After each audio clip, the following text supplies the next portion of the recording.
lots of options, right? Which one is for you? What do you prefer? What's your size? What's your color? What's your type of sweetness? As you know, we're doing Service Design Disrupted this October in Barcelona. We hope to see you there. Join the service newsletter and buy your tickets today at www.sddisrupted.com.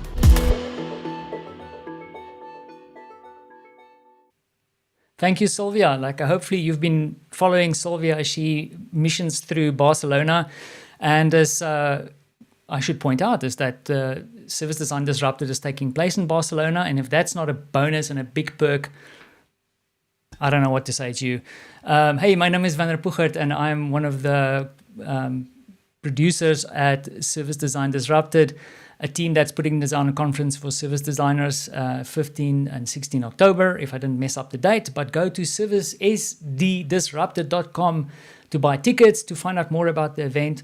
And why are you watching this live? Because this is not the actual event. This is the preludes to the event where we grab some of the folks who are going to be with us at the event and some of my colleagues who are working on the event to have a little bit of a prelude discussion about the topics that we are exploring. Now, if you remember, we've spoken about it a little bit, is that we are kind of focusing on three elements. The one is the forces that are kind of influencing the industry as a whole, then the practice, service design, and then also us. How do we feel and how do we react to the changes in the world? And are we seeing changes? Are we experiencing that? And this is why I'm really excited about the conversation today, because the guests today is really people who are focusing on that area, the change. And that doesn't have to be a bad thing after all, right? But let me stop rambling. And before we begin, I'd like to introduce you to the two guests that we're going to have on today. Let me bring their awesome photos on here. So first, I want to introduce my colleague, Sylvia Calvet-Martin. Sylvia is part of the team behind Service Design Disrupted, as I mentioned, and works across service design, UX. That's something that I found out recently. We actually crossed paths at certain events and we didn't even know about it. Innovation and organizational transformation. She has a real talent and knack for helping people navigate complexity and making space for meaningful conversations. And I can truly attest to that after working with Sylvia on this project. And then someone who I'm really excited about to interview, we've set this up way in advance. I've been planning to talk to her. And I'm also not going to hold anything against her because she spent some time in Australia. Now, if you're a South African or an Australian, you'll know where this little rivalry comes from. But I'm happy to be joined by Veron Lai. Veron is a service design consultant, design leader, and educator with over 20 years of experience. She teaches at the University of Arts in London and has spent her career exploring how design evolves across different organizations, cultures, and contexts. Tonight, Sylvia and Veron will explore the topic that we all have at the top of mind is what happens when the career story that we were given no longer matches the reality of the profession. Sylvia, Veron, welcome to the show. I'm really happy to have you here. I'll give you a chance to talk too, right? Because I always... There's a long introduction. But I'm not done yet. I'm not going to disappear yet because we're going to quickly do a rapid fire because, I mean, as things, I mean, Sylvia, I introduced you as this person who... You know that I like this thing about jumping from one place to another. So now help us to jump from one place in the world to places in time, right? Let's play a bit before we start. Like you said, let's do the ping pong, right? So first of all, to our esteemed guest, Veron, welcome once again. But as you respond to that welcome, where were you born? I'm originally from Hong Kong, so I born and raised in Hong Kong. That's super cool. Sylvia? I was born in Barcelona, but part of my childhood was in Ecuador. Whoa, okay. Then, where did you study design, Veron? Of course, you mentioned about Australia. So my first degree study design was in Melbourne, Australia. But I also studied design in London, which is the place where I teach now at University of the Arts London. Perfect. Sylvia, how can you better that? I cannot beat that because I never studied design. So that's all that I did. Studied information science, that in Spain is called librarianship, right? And when things got a bit messy, I decided to go for an MBA, right, Wow. to match everything.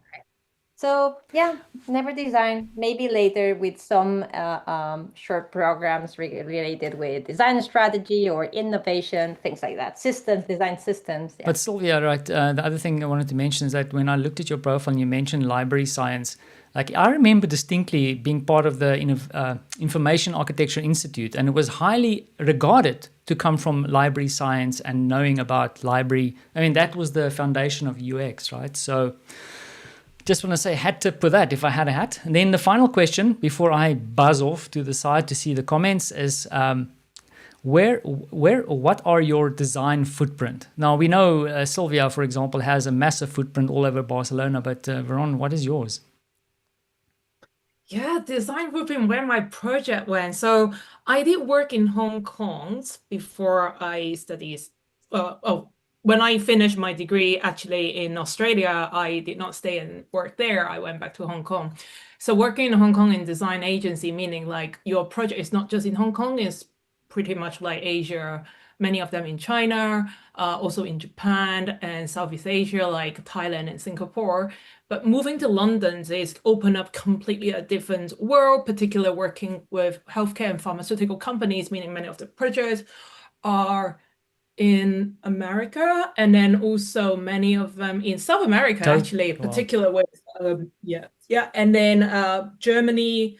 Then working in the space of service design, meaning you do a lot of work with the local councils here in London as well, but also not just in London, it's actually a different part of the UK. So the design footprint is a little bit of everywhere. It depends on where you go and open up the different opportunities. So it's a little bit of everywhere, I would say. Awesome. Sylvia, can you better that? I will try. Okay. I'm being facetious. That's difficult. That's difficult. Okay, so I started in Barcelona. I worked for some projects over Spain, but then we also had clients in Europe for the European Union as well. At some point, I decided that this was not enough, so I went and worked in London for some time. And there in London, I not only worked for people, but also with cows, right? We did a project to understand how was the heat in cows. Wow. That was super cool. Then I was back and I worked for some multinational companies. So we were doing things all over the world, right? So we have services in Europe, in North Africa, in Americas. I also did some pro bono work when I was a Google mentor, and I had the opportunity to do some stuff in South Africa and also in Kenya. Yeah. Good stuff. Respect. Anyways. But nothing in Asia. Yeah, super jealous. And that's the place to be, in my opinion. Listen, have fun. I'm really excited to hear this conversation. Ron, once again, thanks for making the time, and I'll disappear to the background. Ciao. Thank you, Werner. Okay, so we had this kind of visiting places, right, in different moments of our life. But let's put a bit of details, context. So tell us a bit how everything has started for you, Veron. Yeah, sure. About design career. I think we kind of touched on that earlier of being to different places. So when I did my degree, my first degree in Australia was in advertising. And I'm sure many people who have been in the industry for 20 years might share a very similar path like I do, that you studied art or design or something completely different. But you find yourself that probably the things that you study, you couldn't find a job, or there's not enough job at that time. And so at that time, when I finished my first degree, went back to Hong Kong, there isn't much job for advertising. And I came across these opportunities to work in a digital agency. But at that time, to work in a digital agencies, you either as a software engineer or they just need a lot of people because the demand is coming. No one know what it is. So you don't actually need a qualifications to enter the field at that time to be working in the design agency. Which probably sounds very strange to audience here, that you might be having a less than 10 years of work experience of what do you mean you don't need a qualification to get into the field? But actually just 10 years before that time, talking about 20 years ago, that was the market was pretty much like that. It was a growing market that the door is open, no one knows what it is. You pretty much enter the job to learn about what is happening next. Because things were changing fast, right? So I'm a bit older, and the thing was, when I was out of the uni, everything was like starting to create websites, right? So there was no one prepared to do that. So that's the reason it was that easy to start on something that nobody really knew what was that, and then it grows so fast that it was easy to start, right, with no degree, with no special education. Yeah, and I think that is what is happening in different time and different like era. When the industries are starting something, they start to identify problems. And what you mentioned about information architecture is because everyone wants to build a website. And then suddenly people say, oh, we got so many websites, no one can find information. So we need someone to help with like organizing informations. Then librarians comes in and say, hey, we know how to organize information. It's like people like you, Sylvia, isn't it? And then like experience design become a thing. And like, yeah, I think I definitely see that in the 20 years ago, and then how the industry suddenly asking for, we need more UX designer. And then later on, oh, we need more than a UX. And yeah. So you had this experience about getting into the place, you start doing things. How is the people that you had the opportunity to talk to? Did they have the similar starting point? Yeah, so talking about the research that I would like to share in the in October with the audience is I spent time speaking with over 30 peoples in Madrid, Barcelona, and Amsterdam. And they are, some of them are similar career paths, some of them are much more ahead, over 30 years. And back to your question, Sylvia, is like, they have similar but different journey because each of the market and opportunities presents different type of I think I would say like different type of opportunities but different type of challenge. So talking about Madrid, for example, people I met there, they were saying like, oh, we're actually pretty much the first few people talking about design as an innovation process. So we were literally the only one, and no one knows what we're talking about. And so that present a very interesting dynamic if you compare to what we're talking about nowadays. Like you have to pitch against each other, and they're talking about we have no one to pitch against us, but we need to find people who would like to listen to us. And so that is a very interesting dynamic. And yeah, I wonder what was your reflections of how you started as well, Sylvia? In my case, as I never thought, right, that I was doing design, because it was that, right, information architecture, starting to build things, and at some point I really connected that with UX, and it's when I started to see that there were other people having other resources on the top of mine, right? And now that you mentioned these places where you have been talking to the career, it's true. At the beginning in Spain, when I started my career, early 2000, there were no one doing anything. There were no name. There was no UX, right? We were learning that. It was not a mature environment. But let me jump back to your research, because that made me think, okay, we have been traveling to a lot of places. Why Madrid?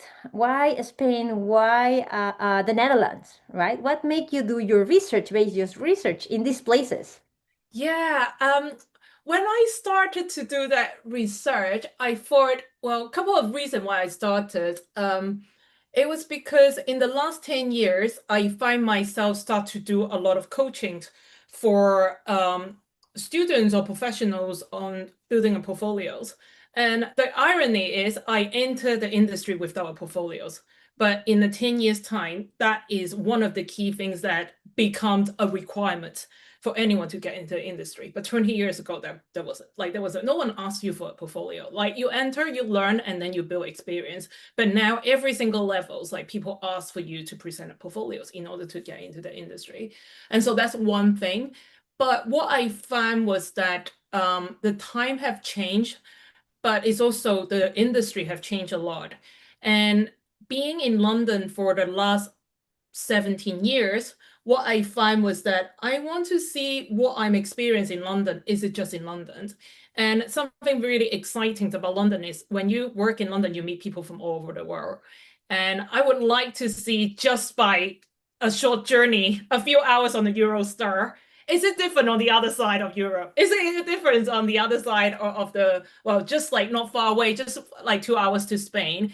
And that was one of the reasons why I would like to listen. I don't want to just use my own experience or a market that I know a lot in London or in UK in general to define that is what happening. I want to just go to a different cities, and Netherlands and also Spain's come to the top of my list because of my connections.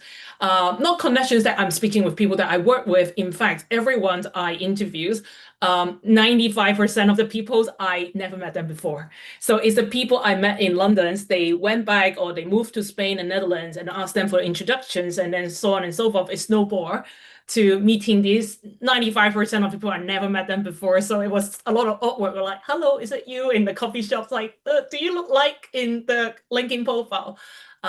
So yeah, that's pretty much the reason why I start this research of like why I decide not to do it in the UK, but really being curious about what is going on and meeting different people and listening to different stories. Yeah.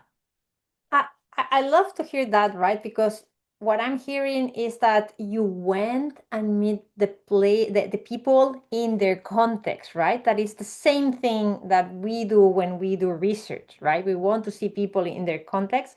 So let's add another layer to understand your research work through career. That is, now we know where did you base it, okay? We know that you also went to these places to meet these people in person. It's people that you have never, or 95% of the cases, right, are absolutely new to you, right? Why this research now? Yeah, that is a very, very good question. I'm trying to see if I can summarize in a few minutes, because there was a lot of thinking and a lot of things happen in the industry. But I will keep it sort of like the main reasons is since we started, and Sylvia, like you and I share the same story of that, like we entered to the field without knowing what it is. The market is always on the growth. Like the direction of travel is growth, more roles, more job from information architects. Oh, let's talk about user experience. Oh, we want to design about screen. Let's talking about experience design. Let's talk about service design, organization design. It has been growing for a long period of time. And if you remember, like around like 2020 or 2018, content design, like started talking about like communications, etc. It's always grow, but something have changed in the last few years, and I definitely experienced myself as a head of design is it's a question that we never got asked. Team need to downsize, lay off, and companies start to question, do we need so many designers? Can designer do more? And more recently, you're talking about AI. So I think it's the very first time that in my career that suddenly I'm not asking to have more, but the market asking for less. And that is something that I find it creates a lot of what is that means. But I also see it as something I want to reflect, listen to other people with their experience of like, how do they deal with this uncertainty and change when you are not just yourself, but you're also leading a team as well. So it's a bit of a big nutshell, but hopefully it gives you a bit of a flavor on. I love it, right? Because now we put kind of a landmark of this inflection point that the market asks for less. So let's go and revisit a bit, right? What you have learned in your research, specifically about what happened before this change, right? How we started. We already commented a bit on our own cases, but how you have this, what you have discovered in your research on how were things, how we evolved, how we look into our own career and development before this change. Definitely. I think one of the interview is a lady that I met, and she's very senior level, and she's in the industry for over 30 years. And something that I found was really, really important, and it's a step that I did not experience myself, is when she started in the industry, there is no senior. And you just do the work. And there is no junior for you when you progress as well, because there's only you doing the work. And the company is very small. So you have no progression to think. You just keep working and doing. And you're being thrown to the situations that, is it your job or is it other people's jobs? You don't know. It is a very small company and asks you a lot of questions of, oh, this is not working, go and find another answer. So I found that whole idea about what was the role expected, this lady reminds me of, who knows what is my job description? My job description is everything until the problem is resolved. And I was like, oh yeah, I love that. I love it. I love how calm she just say, like, your job description is until everything resolved. And the fact that she said now she's leading multiple team, multiple department, and said, I expect my leaders who report to her to create a progression framework and to talk about like how people progress, because there's different layers, and senior designer need to mentoring and management. Like, she need to provide an idea about how growth look like that she never experienced herself. And I thought that was really, really interesting for us to remember how quickly the market have changed, but also how much even people are very experienced and further down the line, like 30 years experience, they are learning and making suggestions on the things that they never experienced themselves. And I think it's very easy that we think, oh, you have been there long enough and you have done that. But actually, talking to someone been in the industry for 30 years, she's telling me, I'm doing a lot of things that I actually never experienced myself. Like, there is no progression framework. And now I'm telling my team to make a progression framework, which is, yeah, it's a very different dynamic, different team, but she's also managing to like over a few hundred designers. And when she started, she was like, it was just myself and looking around and trying to resolve the problem.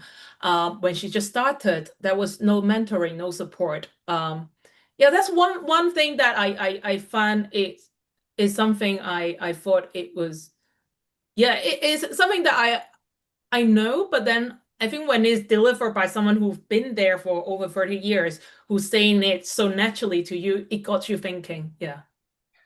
One thing that happened to me, right, when you're saying this, that you were doing things alone, yes, I felt that I was doing things alone in my company, but what helped me in my case move, right, or keep doing things, or in fact just progressing, was not what happened directly inside my job description or my everyday job, but it's how we were meeting in meetups, right? There were a lot of meetups where you could talk to other people and you could exchange things. And then we had the UX book club. I'm a librarian, right? So Of course, something of natural. course. So seeing what was happening there, getting guidance with others, right? The support, at least in this not mature market that we were here in Spain, was a good approach to go to the community, to Yes. learn, to share. And also, you mentioned another thing that I can relate a lot to, that it's job is not it's not done until it's finished, right? You don't know where you need to start, what you need to be doing. Because one of the things that happened to me is that I was doing, I'm not sure how to call it, right? It depends to whom you're talking to, but because I was not only doing the screens, but I was trying to understand the problem, right? How we need to approach this, how we connect to business goal, right? How to create these models or a framework to make sure that this works over time and it's not just on a screen, and that asked me to go to this MBA, as I mentioned before, right? Try to understand business. Try to understand how the software team works, right? Try to understand agile. And it's like, oh, this agile thing is super cool, right? But then, okay, the 5 years thing that you teach me in my MBA do not work. We need to understand, right? Lean startup, right? So you start adding other disciplines to the way you're working. So the career is not only that comes from design, but the related fields, disciplines that are around you to ensure you that you can answer to all the things that you're asked for, right? In your task, in your everyday. Yeah, and I think I can so much relate to a couple of people I met in the research. I met with design leaders in big corporate, and that is the mix of diversity. So I met people who found agencies, who are doing their own startup, but I also meet quite a lot of them. They are established design teams in large global organizations, meaning the organization exists hundreds of years before design team is started. So a global bank, internationals, corporates, etc. Like I met quite a lot of them. And one thing that's very much related to your point is you are a designer, but you are operating within a bank. So you are basically an employee inside a financial institute. So the ask of like, what do you do as a designer is very different when you compare to perhaps a designers in a government, perhaps a designers in a consumer products company. So like you need to really understand how the systems and how everything's work. And one of the conversation I find it very, very interesting is a executive level who gone through many reorganization, restructure of the team. And the way that she talked about is the definitions of the design team, it depends on who do you report to. And I find the very simple way of how she explained it in a way that it means so true, and also getting a lot of designer thinking like, oh, why I'm doing this? I'm a designer, I should be doing X. But I find she used a very sort of the reality check way of like, well, who is paying for your design functions? Like why you exist in part of the bigger systems, be it a bank, be it a government, like who do you report to? And that is something that I find, like you said, like design have growth the demand, but at the same time, it's like it being plugged into different organizations and the shape and the look and the functions look completely different. Yeah. So now that we have looked to all these things, what would you say that are the 3 or 5 learnings or aspects that help unfold the career before this change, that this landmark change that we mentioned? Yeah, speaking with 30 people, and the thing I would like to share in Barcelona is talking about, I almost describe the design industry as a cities. Like you got this landmark, you got the train stations, you got the botanic gardens, you got the neighborhood, but everyone walking there with different experience. Like you might be entering the same places, but you depends on what you decide to do. Do you like to stay there for a long time? Who did you met there? How it changed? And that is pretty much the stories that collecting this 30 different narrative into a different chapters of stories. So what I found was something I would say surprised me, or well, which one should I start? I will start with the one that did not surprise me, and that is your questions about how the career unfold. Is there are a lot of things happening isn't the choice of the individuals. Like the industry and how the market, how the design team suddenly grow by 5 times. Like you enter as the first designer, the next moment you know it, like you're suddenly managing 5 people and you never really have experience to be a manager. It's like, you know, those sort of story, I hear so many of them. And that is because suddenly like your company signed a big contract and then they need 20 more people and you're the first one in the building. So you're now the manager. And so it's very reactive to what is happening. That did not surprise me. It's a very common stories of it. But the unflow part that I find it, I love this question is, design career can look very much passive, like what I mentioned earlier, that, oh, suddenly you need more 20 people and you're the first one and you suddenly become the manager. But at the same time, I see more story of people decide, even though it looks great, everything looks awesome, but it's not for me, and people step away from it.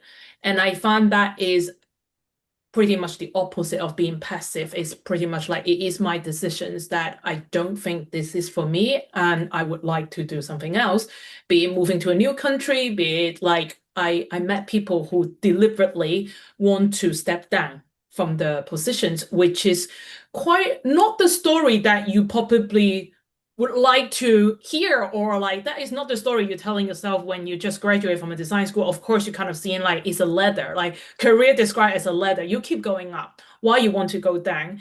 And I met quite a few people in my research that they actually decide to go down. And that is against like going against the tide of what you probably have that narrative in your head to keep pushing up, and then you decide to, no, I want to go a different direction. So career could unfold very much passive, but also it could be not very passive. Like it's your decisions of making different things. So that's definitely something came out a lot from all these 30 people that I have met. Yeah. So now that we have all these adventures, right? That it could be passive or not. It's not about this mental model of going up. Now we have, bam, this change, right? Something changed. Yeah. Let's discover what is this change? What is different now?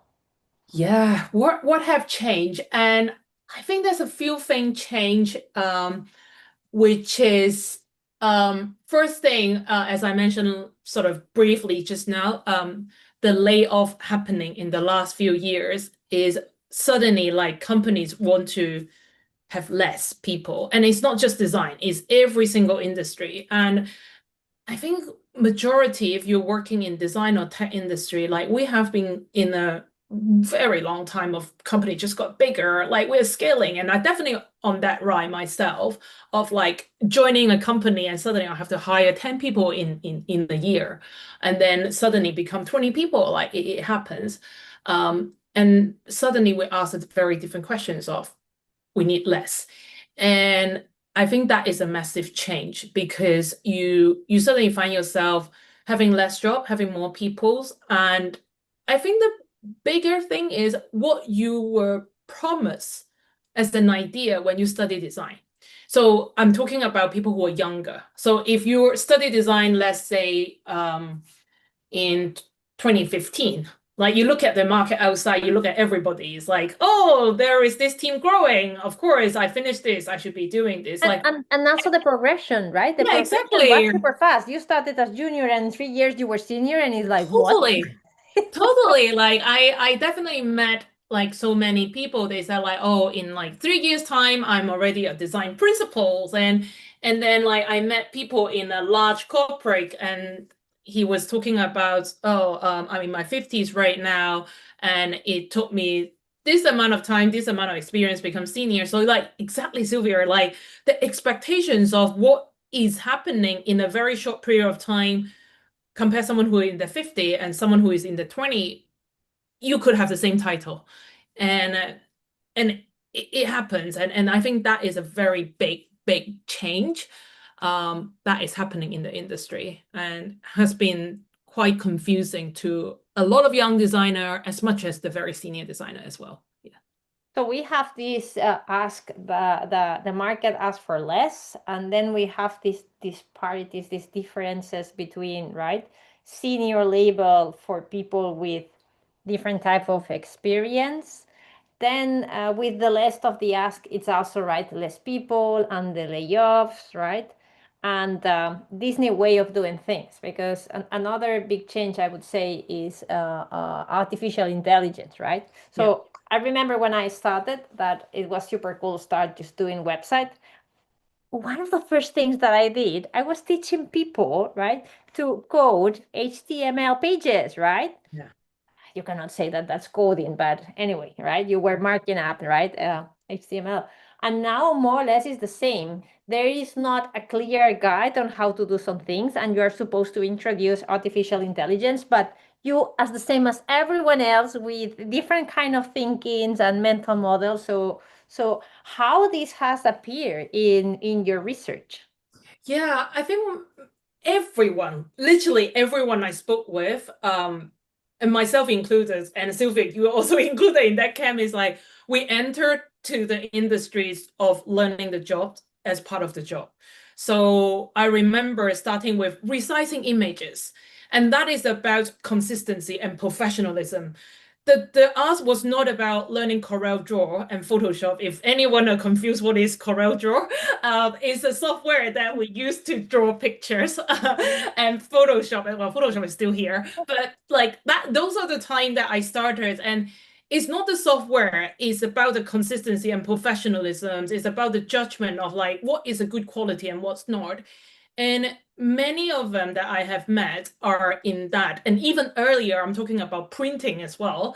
And so like they are talking about judgment, but like that good judgment was not about the letterpress machine that they were talking to me about. It's not about printing, it's very expensive. So you have to proofreading 7 times before it change anything. Uploading a website, you cannot just delete the image. It will take another time for the server to upload. Those are the days. And that isn't about the software, it's about that judgment. Now that's gone with like AI. People say, oh, I want something quicker. And that is something that it was very uncomfortable with the research that people I have met. No one have an answer for it because that was the path they gone through in order to learn how to be the excellence. And I like the language about excellence. Excellent is about something they do so many times and they learn about it. They learn about the step, they learn about the judgment. And then we talk about taste. And I don't like the word taste, but it's actually when you're looking at something, you think, oh, this is good enough and that is not good enough. And everyone I met in the research, they said like, that was actually a very useful school. And that is being taken away. And that is the uncomfortable part of all the interview, that no one have an answer for it. And it is very tricky, I would say, yeah. So how are you framing now the result of this research to help all of us, right? Continue feeling comfortable with our career decisions, right? What are the next steps of your research?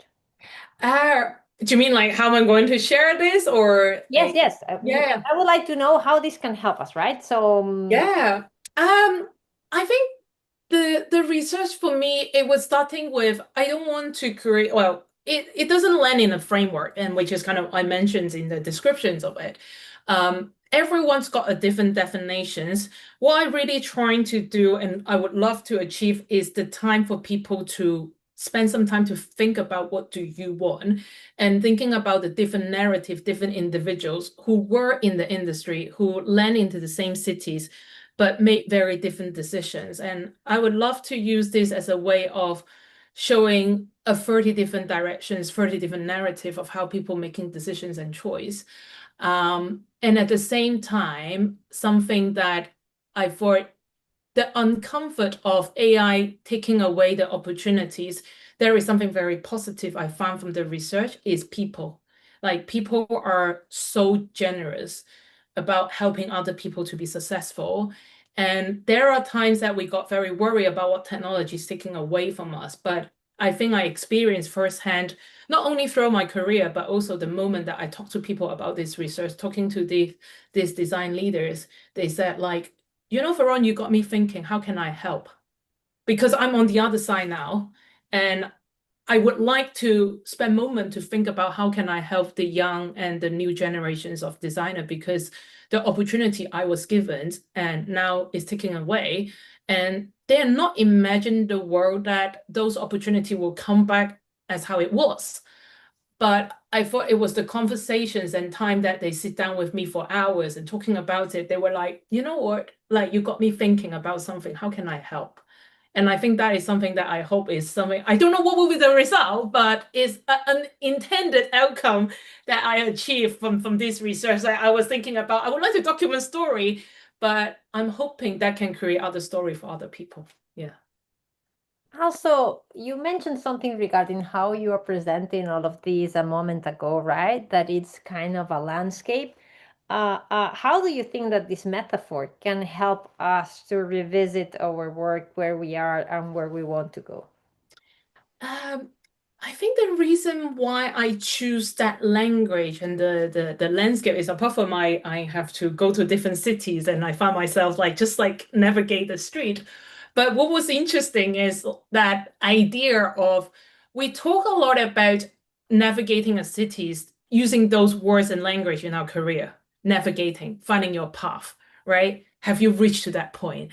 And I think that was something that I thought, oh, this is so interesting. Like when we're navigating the cities and we use exactly the same words and language in our career. And that was quite interesting. And I try to match the two for people to think about. Career is a bit like how you navigating a cities. You can choose to stay in somewhere, and the experience happening in that place is not just about that place, it's also the people you met in everything happening between. And that will completely change your experience. And just because it's on the map doesn't mean it's the right place for you. You might choose a different path and go somewhere else. So yeah, that is pretty much something I would like to use a different angle to talk about design and career from a different favor. It might not work for everybody. And I think like some people are like, I'm very confused. I don't know what you're talking about. But so far the conversation has been very interesting. Yeah. When I choose my career, because many things that are happening today make me think about what I was experiencing and I was thinking at the beginning of my career, when I decided to go to information science or librarianship, is because I saw and I read this book that it's information anxiety, right? That is Richard Saul Gurman, right? So now, yeah, he is the TED person, right? He invented the TED, but he had this idea with maps. He uses this metaphor, this visual metaphor, because it helps a lot to navigate things. So I really believe that the selection of the city, it's quite connected, right? There are moments that you need to just run, right? You are in this park and you can run. There are others that you need to sit and relax. There are others that you can play, right? It's your work, it's about play. And sometimes that you need to heal yourself or heal your project, right? So I really like this idea. I think it's beautiful. I really hope that this inspire people, not only in October but just right now, right? Yeah. Is there any other learning or something that inspired you that you would like to share? Anything that inspired me. Something that really inspired me was the part that when people talking about their career, is how they step up or how they gain confidence. Like the step up doesn't mean the change of title, it's like where they gain the confidence. And a lot of the time that when they describe as confidence wasn't the confidence that they have in order to make an actions. I like one of the persons, how he described it is the willingness to be there. And I thought that was very, very, it's so true, that connects with so many people that I met in this research of, I don't know what it is, but I'm going to give it a try. But that willingness also come with a cost, because some people were in a much more comfortable job, but they felt like maybe I should make a different decisions and I'm willing to take a risk on certain thing. And that come with a price as well.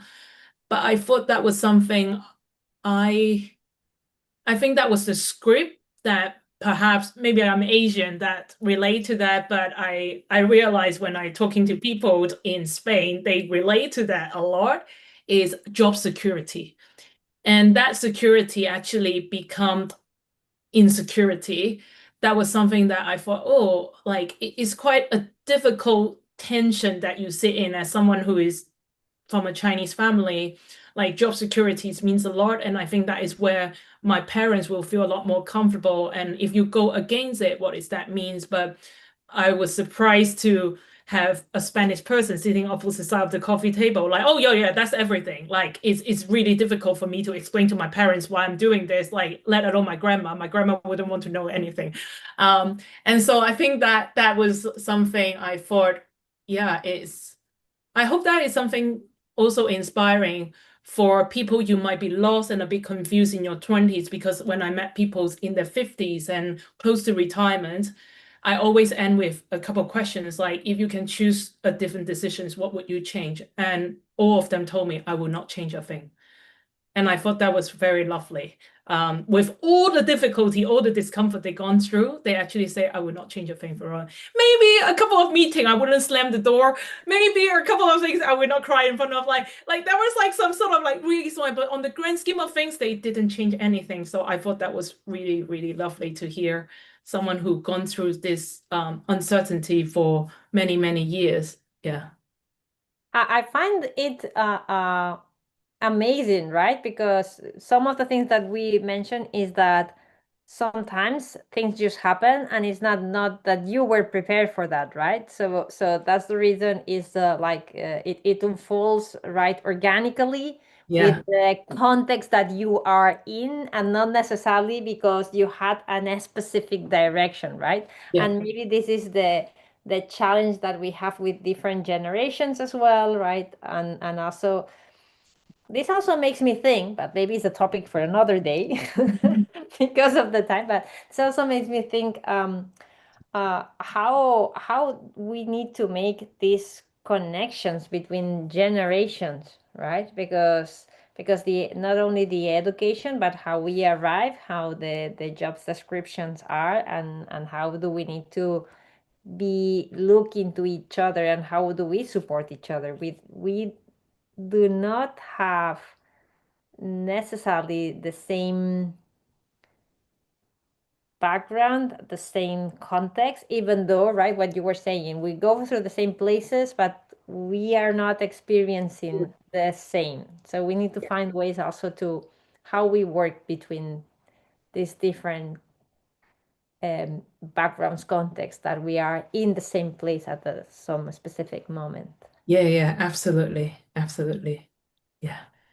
Wow. So thank you very much for today. Thank you. That was really cool. Thank you. And thanks for making the time. I'm super excited now to go into Barcelona to meet, well, both of you guys. I mean, I've met Sylvia once. But Ron, really looking forward to meeting you in Barcelona. And thanks for making the time to have this conversation. I guess with your session, you'll go a little bit deeper. What can people expect when they get to meet you in Barcelona? I know it's a bit early to put you on the spot, but do you want to give us a bit of a taste? Yeah, absolutely. So I will be sharing some of the very, I thought, interesting different story and different narrative, and hopefully I can create space for different people to think about what are these story means for them, and is there anything might inspire them. And something that we touched on earlier about how different situation will shape your career. Some of the decision might be you're very passive about what is happening around you, but hearing story from people who are 20, 25, 30 years, they make choices, they make decisions to find another path that doesn't look like a sort of like the ladder that you imagined.